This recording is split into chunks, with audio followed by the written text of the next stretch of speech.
One of the reasons I'm excited to talk to you today, Ryan, and thank you for doing this, Sure. is we're in like a really big economic upheaval right now in the United States, and we're watching as these supply chains are all out of whack, and there's all sorts of questions about why is this happening, what are the causes of it, and what's going on with specifically American labor. I know you do a lot of reporting on American labor.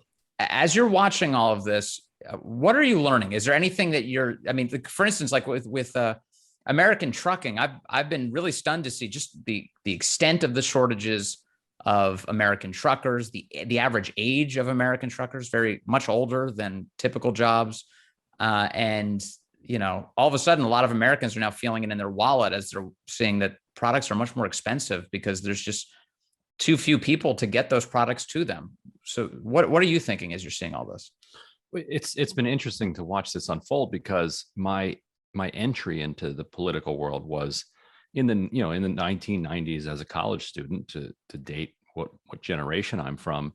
The big left movement at the time was the anti-globalization movement, and this was basically a coalition of labor, third world, a lot of third world countries, movements in third world countries, and environmentalists saying that what's happening, post the fall of the Soviet Union is unsustainable and exploitative, and that yes, it's going to work in the short term.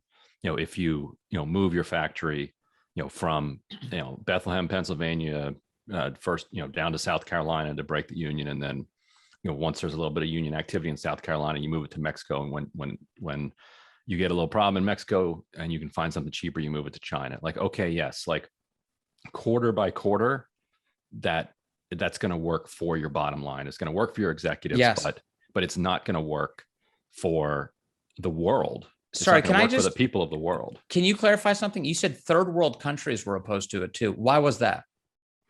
Because social movements within third world countries felt like, so the IMF, World Bank, and WTO were like central targets of the anti-globalization movement. Right. They've kind of moved off center stage, to a significant degree.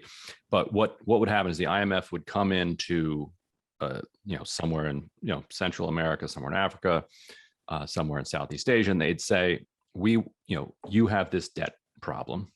We will solve your debt problem, but in order to solve your debt problem, you have to cut taxes on the rich.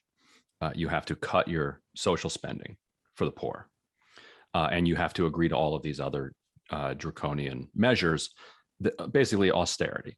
And the term for it was structural adjustment. And essentially, what they would do is they would fund a project, let's say a dam, a road.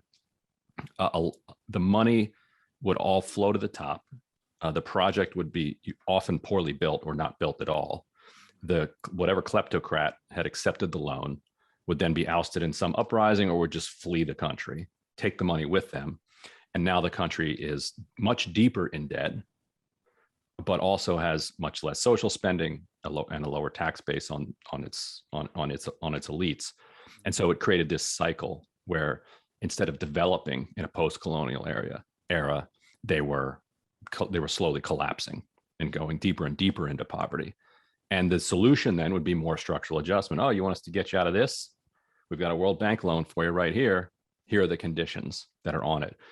The leaders of those countries were fine with that because they would just steal the money and then leave. Right. The people in the country were like, this is not working.